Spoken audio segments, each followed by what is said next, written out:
My name is Bassett. I will be your narrator, the one that tells you into the darkness. Here, I reveal tales that may keep you restless at night. Tales you can even share with me at my email mentioned in the description. So switch off the lamps, put on your earphones, and let's commence our tale. This tale is shared from our audience, they whisper. I never thought my 20s would feel this heavy. Everyone talks about those years like they're supposed to be the best time of your life. College nights, first apartments, freedom. But mine felt like dragging a weight around my chest every single day. My name's Leela Harper. I'm 24, living in Havenbrook, Maine. On paper, it's charming cobblestone streets, the lake sparkling in summer, farmers markets with people laughing. But that's only half the story. The other half is long winters, bills piling up, and families that don't make the glossy magazines. 2 months before Thanksgiving 2016, my parents' marriage finally cracked for good. I should have seen it coming. They'd been circling each other for years, like storm clouds waiting to collide. That night, it exploded. Screams, plates shattering, neighbors calling the cops. My younger brother Ethan was 14, and he chose to live with Dad. I stayed with Mom, mostly because she couldn't be left alone. She'd worked at a bank for years, but after the drinking started, that ended. Our apartment became a strange mix of babysitting a grown woman who'd given up and trying to keep my own life together. Every morning she shuffled into the kitchen, robe wrapped tight, poured coffee, and sometimes added a splash of vodka if she thought I wasn't looking. "Did you pick up the milk?" she'd ask, her voice flat. Groceries were the only thing she seemed to notice anymore. "I'll get it after work," I'd say, shoving my sketchbook into my bag, secretly wishing she'd ask about my classes or the cafe I worked at. She never did. I worked nights at Merrick's Book Cafe, a cozy little spot near the town square. Students came for cheap coffee, older couples for paperbacks. My coworker Nina loved to gossip during slow hours. "Did you hear about the landlord on Elm Street?" she asked one night, grinding beans. "Raised the rent again. Poor Claire had to move back with her parents. Can you imagine?" I laughed softly. At this point, I might have to do the same. "Not you, Leela. You're too stubborn," Nina teased, tapping the counter. She wasn't wrong. I held on even when rent devoured half my paycheck. Even when Mom texted me at work that night. "Pick up milk. Don't wake me when you get in." It stung. It reminded me I didn't really have a home anymore. Just a roof and a drunk on the couch. When I left that shift, the cold hit me like knives.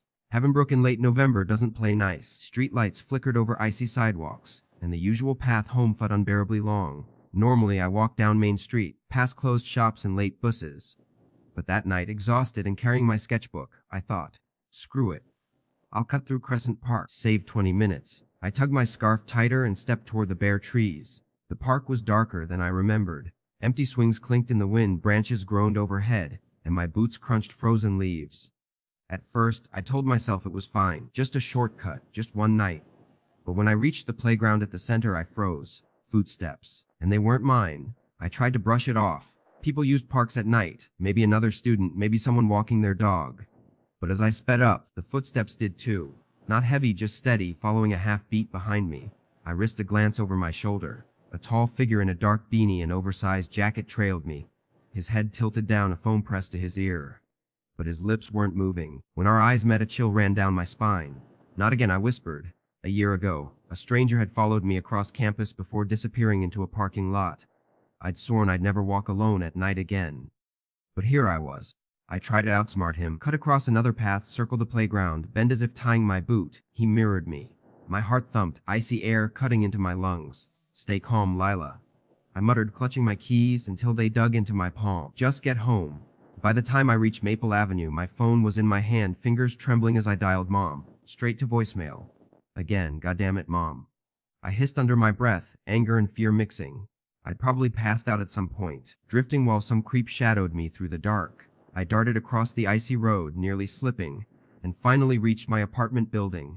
Fumbling with the keys, I shoved one into the lock, slammed the heavy door, and leaned against it, breath ragged. For a moment, I thought I was safe, but curiosity clawed at me. I crept upstairs, tugged back the curtain, and looked down.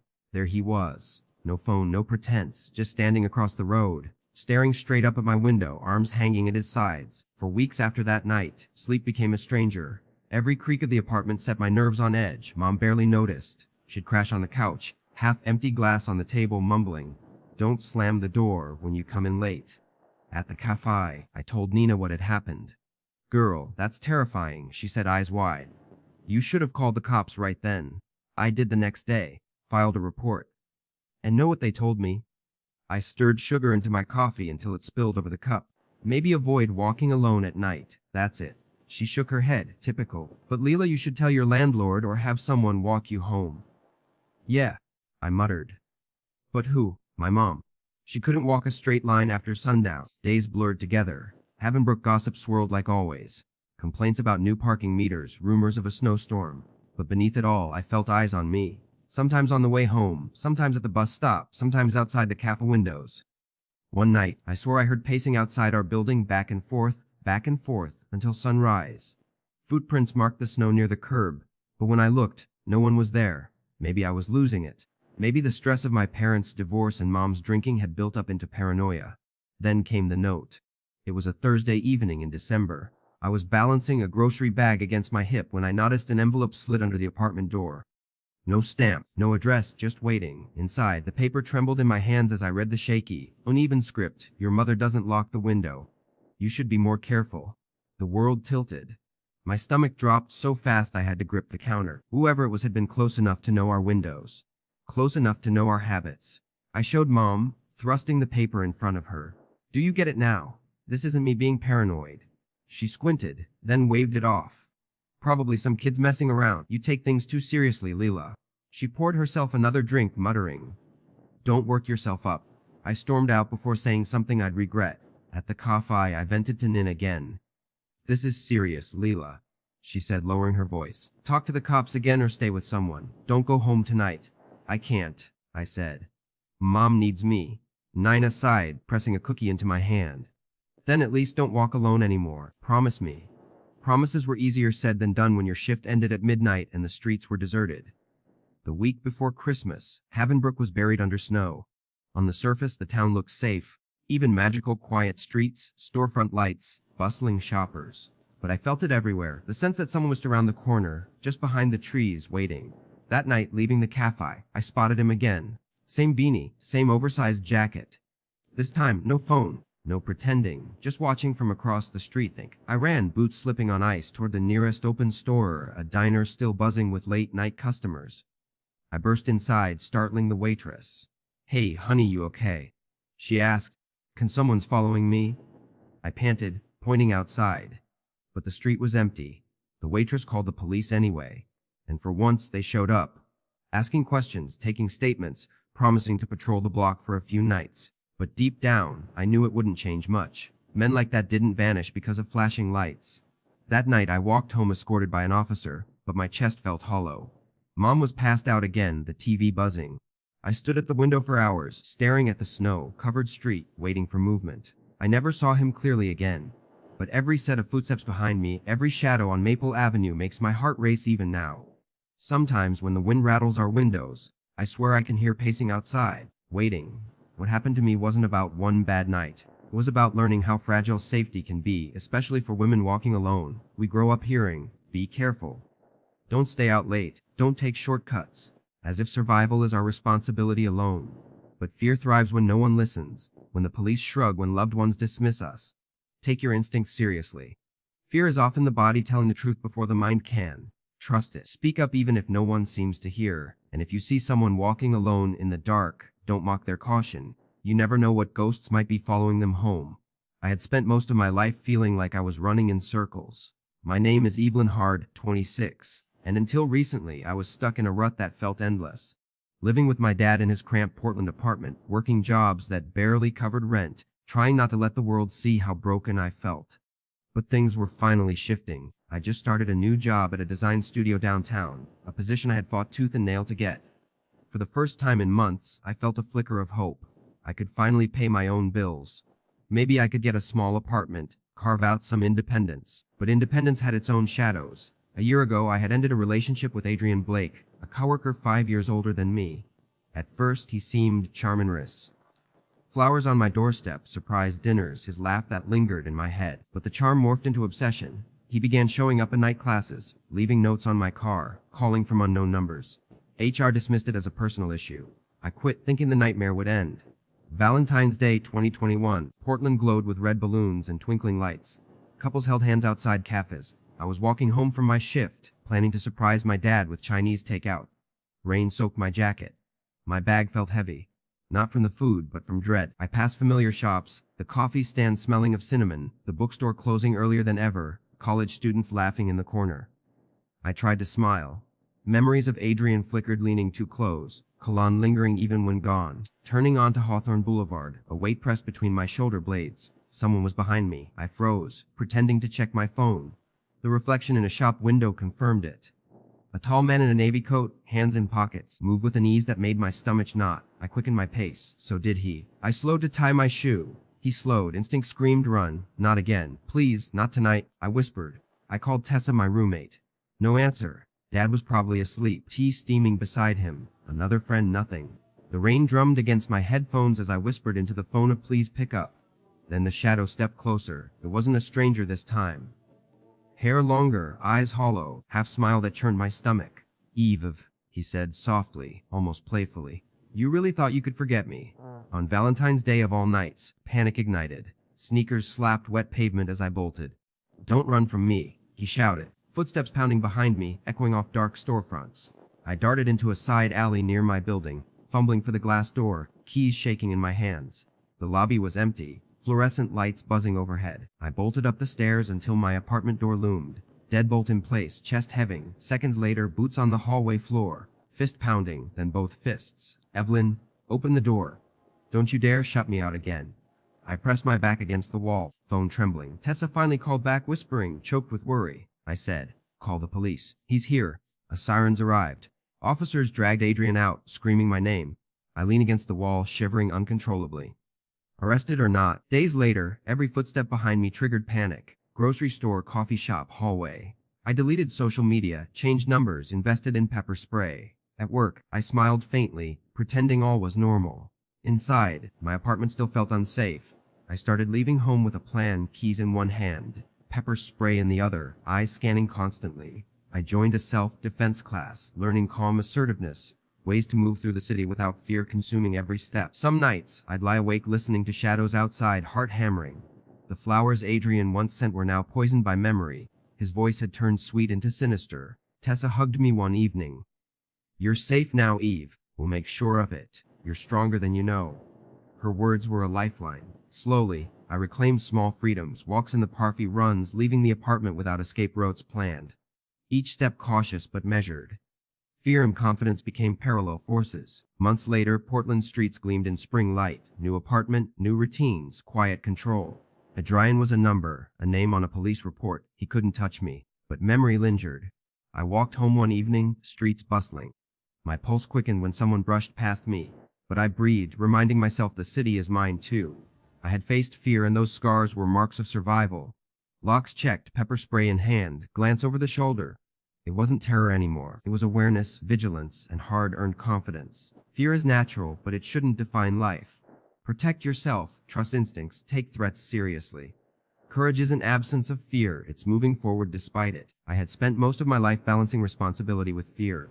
My name is Rachel Green, 22, a nursing student in Asheville, North Carolina. My house always teetered on chaos. 2 years ago, Dad left, leaving Mom to manage me and my younger brother, Tyler, who wandered town late at night, skipping school. Mom worked long diner shifts and relied on me more than I relied on her. That night, she had been texting incessantly while I attended a friend's birthday party. Don't stay out too late. Your brother isn't home. I can't do this alone. Candles flickered. Laughter bounced off the walls. Pizza and frosting filled the air. My friend Jess passed her phone around, showing selfies. We laughed, drank soda, played charades. I left early, the knot of responsibility tightening in my chest. Roads slick from rain, fog low over hills. My old Civic sputters, I tried to make the steep highway incline. Come on, not now. I muttered. Engine lights out. Total darkness, phone dead. I had no choice but to walk, mist hung heavy. Gravel crunched underfoot. Another set of steps, deliberate, out of sync. I froze. Hello, anyone there? Silence. Tried to convince myself it was a deer or local kids. But steps returned, precise, matching mine. Grip tightened on my keys, shadows flitted. The air pressed against my back. The crunch grew closer. I whisper, step closer. Heart in my throat. I jogged, lungs burning, hands clutching keys. Memories of Tyler's warnings echoed. Be careful walking home after dark. The road bent, dim highway glow ahead. Relief surged, then fresh terror. A rustle behind, figure disappearing behind a tree. I sprinted, screaming internally, until distant headlights washed the fog. A middle-aged woman slowed her truck. "Are you okay?" she shouted. "Someone following me." "Please just drive," I gasped. I stole a last glance, tree line empty, but unblinking eyes lingered in darkness. Next day, sleep eluded me. Police arrived. Backpack, hunting knife, duct tape, blank white mask left behind. "You were lucky," one officer said. I didn't feel lucky, exposed, vulnerable, haunted. Months later, spring air smelled of pine. Roads bathed in morning sun. Slowly, I reclaimed freedom. Walking with friends, visiting cafes, studying in libraries without panic. Fear never left completely, but awareness replaced terror. Locks checked, pepper spray at hand, vigilance constant. Night remained a test of courage. Lessons learned: vigilance is survival. Awareness and instincts matter more than pride. Fear is natural, but courage is choosing to move forward anyway. I've always kept busy. My name is Patrick Wells, 29, night shift hotel worker in Manchester. Work keeps my mind occupied, hands tired. Sunrise arrives, world waking outside my window. Relentless chatter and clatter. Family's complicated, mom's health declining. Younger sister Emily's shoulders far too much. She texted earlier, "Mom asking why you never visit. I'm sick of covering for you." I ignored it, seeking refuge at work. Walking home one night, autumn wind rattling leaves. I noticed a tall, unmoving shadow across the street, near the bus stop. Rigid, head slightly tilted, staring. I tried to ignore it. Maybe someone fell asleep waiting for the bus. But hours later, showered and making coffee, it was still there. Same posture, same angle, heartbeat racing. I logged into a family video call. Mum and Emily's voices warm, but my eyes flicked back to the shadow every few seconds. Brushing my teeth that night. Footsteps outside, deliberate crunching on gravel, chest pounding.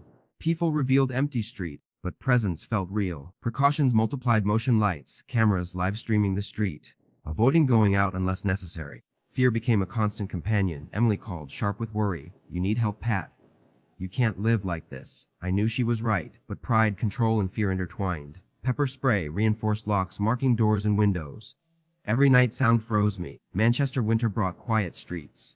Dim lights lining streets seemed ominous. Vigilance became habit, sleep fragmented, but I learned to live with fear rather than let it consume me. Daylight walks reclaimed freedom. Night remained a test. Shadow, footsteps, pounding, reminders: vigilance is survival, not paranoia. Locks double checked, knife under pillow. Awareness, preparation, instinct, survival.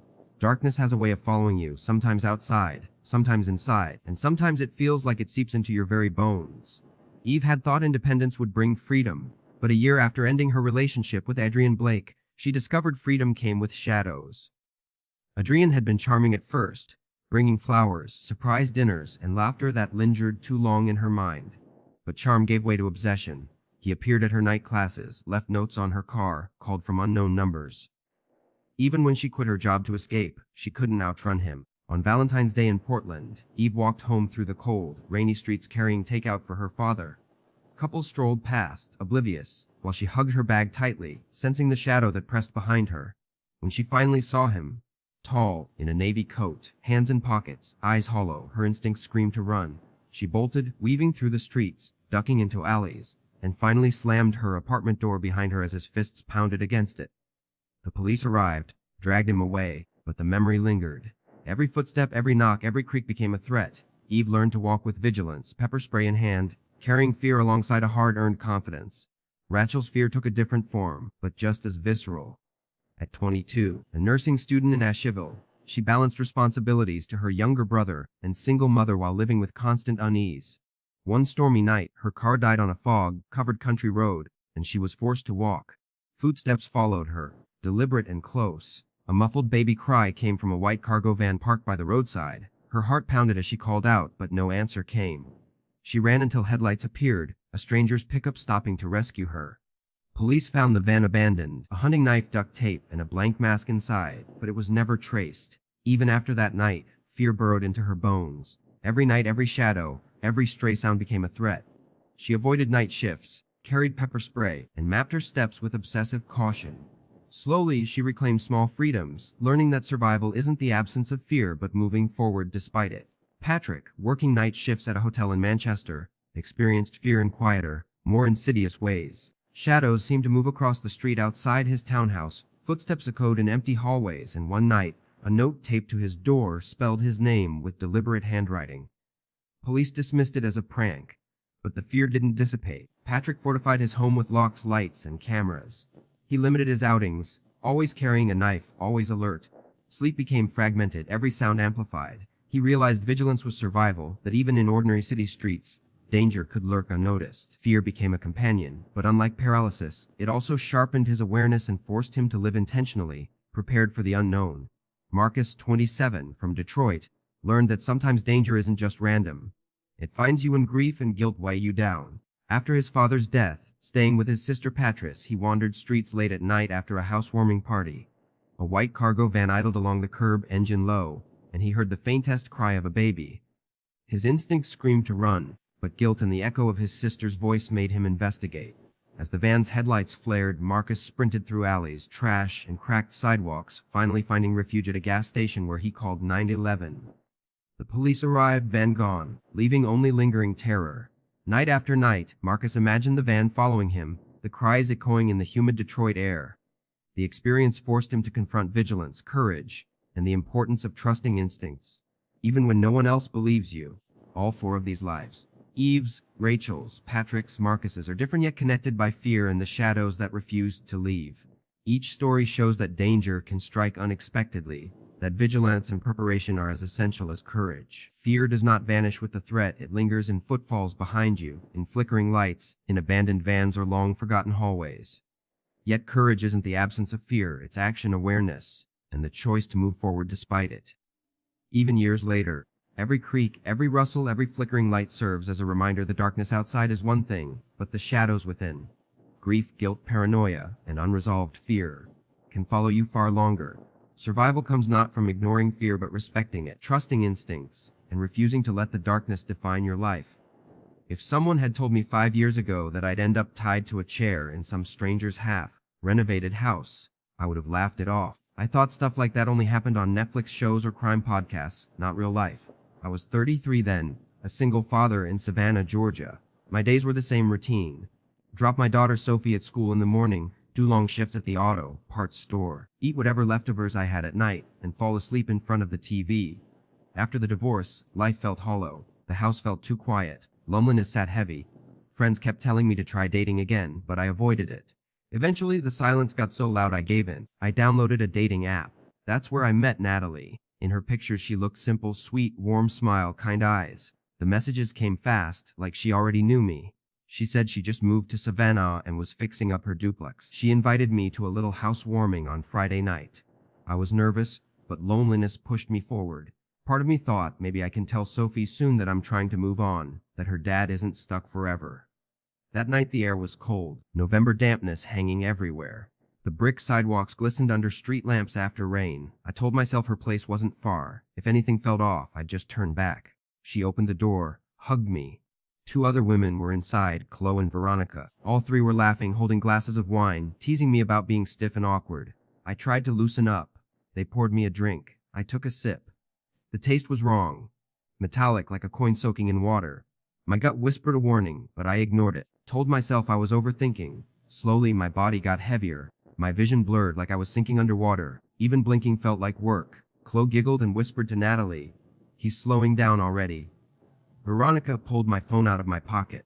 I reached weakly, my hand moving like it wasn't mine. "Hey, that's mine," I mumbled, voice slurred. Natalie wasn't smiling anymore. Her tone went flat. "You're not the first, Mark. Lonely men like you walk right into this every night."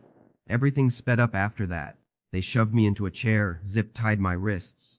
The plastic bit deep into my skin, but I couldn't fight. They dragged me into the other side of the duplex, the half still under renovation. Empty, dusty, wood frames exposed, wires hanging. A single bulb swung overhead, throwing sharp shadows across the walls.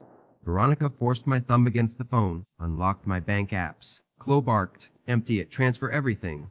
My voice cracked. "Please, I don't have much. I've got a kid, I'm a father." Veronica leaned in close, perfume choking me, and hissed, "No one cares. Did you really think anyone's coming to save you?" And then Sophie's face flashed in my head. Her little voice, the last custody exchange. "Daddy, promise you'll be careful." That lit something in me. Adrenaline. I kicked as hard as I could, caught Chloe's shin, sent her crashing down. In that split second I threw my weight sideways, slammed into the doorframe, and broke free enough to stumble forward. Pain shot through my shoulder, but I didn't stop. The cold night air hit me like ice water. My feet pounded the pavement. Zip tees cutting my skin, but I kept running. Every shadow felt like footsteps behind me. My lungs burned, but the only thought in my head was Sophie's voice. I don't know how long I ran, but finally neon signs appeared ahead. My legs gave out in front of a diner. I collapsed. A night shift worker sweeping outside dropped a broom and screamed, "Oh my God." She dragged me inside, called the cops. When police came, I told them everything. Names, descriptions, the address. They drove me back. But the house, it was empty. No Natalie, no Chloe, no Veronica, no chair, no glasses, nothing. Just dust and bare walls like no one had ever lived there at all. My credit cards were drained, my phone was gone, and my accounts were locked. When I went to the police, one of the officers just shrugged and muttered, "Scammers. You're not the first, won't be the last." His indifference hit me harder than the theft itself. I wanted rage. I wanted action. I wanted someone to chase the people who had lured me into that nightmare. But all I felt was exhaustion, a deep bone, heavy weariness that wouldn't leave me. I thought of Sophie again. My daughter, her wide, curious eyes and the way she looked at me as if I could never fail her. What would she think if she knew the full story? I gave the police just enough for their report, but in my heart, I knew I'd never tell her the truth. The weeks that followed blurred into a fog of paperwork and recovery. I replaced my phone, froze my accounts, and tried to patch the holes the scammers had left behind. My mother's voice was sharp when she heard what happened. "I told you to focus on family before strangers. Mark, you're lucky to be alive." Lucky. The word sat in my stomach like a stone. Was it really luck that I'd walked into that trap and made it out alive? Or was it just the consequence of my own weakness, my loneliness, my recklessness? When Sophie came over, I forced smiles and kept my sleeves long to hide the fading cuts on my wrists. One evening, she asked me why I always seemed so tired, and I told her work was keeping me busy. The lie burned in my mouth, but the truth felt too heavy to place on her 8-year-old shoulders. Nights were the hardest. I walked home from work, checking every shadowed doorway, every dark alley, convinced that Natalie, her, or someone like was waiting for me. The sound of footsteps behind me sent my pulse racing, even when it turned out to be just another pedestrian. Trust, once lost, doesn't come back easily. I thought about deleting the dating apps, but I couldn't even bring myself to open them again. The very idea of meeting someone new, of risking another trap, made my skin crawl. So instead, I buried myself in being a father. I cooked with Sophie, helped her with homework, and listened to her laugh about school. Every small moment with her reminded me of what I had almost lost. By the following spring, the scars on my wrists had faded, but the memories cut sharper than ever. One afternoon, I walked down Broughton Street in broad daylight, just to see if the house was still there. It stood silent, half renovated, one side freshly painted, the other still bare. "A, for sale," sign leaned in the window. To anyone else, it was just another property in transition. To me, it was a ghost. Sometimes, I replay that night in my head, trying to pinpoint the exact moment I could have stopped it all. Was it when I downloaded the app? When I agreed to meet Natalie? When I sipped that bitter glass of wine instead of setting it down? Each choice felt like a step down a path I couldn't escape, until I was sprinting barefoot into the night. But as much as I hated the memory, I knew it had taught me something. Danger doesn't always come with a ski mask or a weapon in a dark alley. Sometimes it smiles, pours you a drink, and calls it a party. Now when Sophie asks me about mistakes, I tell her the truth, that everyone makes them. But the real lesson is how you carry them forward. I carry mine heavy, but I carry them because I promised her I'd be careful. And promises to your child are the kind you can't afford to break. Loneliness makes us vulnerable, but desperation for connection should never outweigh our instincts. Trust is precious, and once given to the wrong hands, it can cost more than money. It can cost safety, family, and peace of mind. The lesson I carry is simple: protect what matters most. Listen to your instincts, and remember that sometimes the bravest choice is the one that keeps you alive for the people who truly need you. I grew up in a place where you couldn't drive a mile without someone waving or asking how your folks were doing. My hometown was small, stitched together by gossip, Sunday services, and grudges that never really faded. It wasn't perfect, but it was safe. Or at least, that's what my mother always believed. She used to say, "In a town where everyone knows your name, you'll never get lost." But safety can feel like a cage when you're 26 and fighting with your father every other week. We never saw eye to eye. On my job choices, my friends, even how I mowed the lawn. Things only got worse after I turned down his offer to join the family business. One night, during another shouting match, he told me I was wasting my life. I snapped back that I'd rather waste it on my own terms than live it his way. A month later, I packed a bag and left for Willowdale, Pennsylvania. I moved into a modest apartment in a quiet suburb called Rosewood Pines. It was nothing like home, The houses were spaced apart, lawns trimmed within an inch of their lives, and nights were so silent they pressed against the windows. I told myself that this was what independence felt like. Lonely, maybe, but mine. By October, I'd only made a handful of acquaintances. One of them was Eric, a guy from work who had just bought a house on the edge of Rosewood Pines.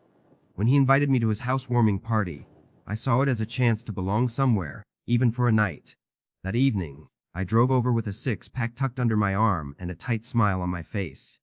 The party was ordinary, cheap beer, classic rock buzzing from Bluetooth speakers, people laughing louder than their jokes deserved. I stayed longer than I planned, talking more than I drank, until I realized it was past midnight. I'd had just enough beers to know I shouldn't drive. The walk home wasn't far, and the crisp autumn air felt like it could clear my head. So I left my car parked in front of Eric's house and started down the back roads. The farther I went, the fewer streetlights there were. Fields stretched endlessly on either side, crickets filling the silence. My phone's battery was at 2%. The GPS stuttered, flickered, then went black. That's when I pulled over by an old wooden fence, staring up at the stars, trying to get my bearings. And that's when I heard it sound so faint at first I thought I imagined it. A baby crying. My skin prickled as the sound sharpened, floating from the direction of the woods. Out here, in the middle of nowhere, my chest tightened, torn between fear and obligation. Before I could decide, she appeared. A pale woman, face streaked with tears, stumbled into view. She pounded on my window, her voice breaking with desperation. "Please, my baby. He's hurt. I need help. Please, come with me." Every instinct screamed at me to stay put. But my mother's voice echoed louder in my head, "Never turn your back when someone begs for help."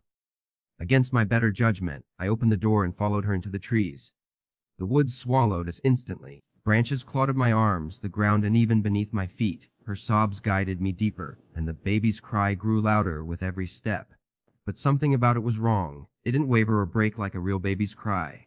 It was too steady, mechanical, like a loop. I shouted, "Where is he? Where's your baby?" She didn't answer. She just kept moving, pointing frantically ahead. My heart hammered, torn between guilt and fear. What if a child really was out here? What if my hesitation cost a life?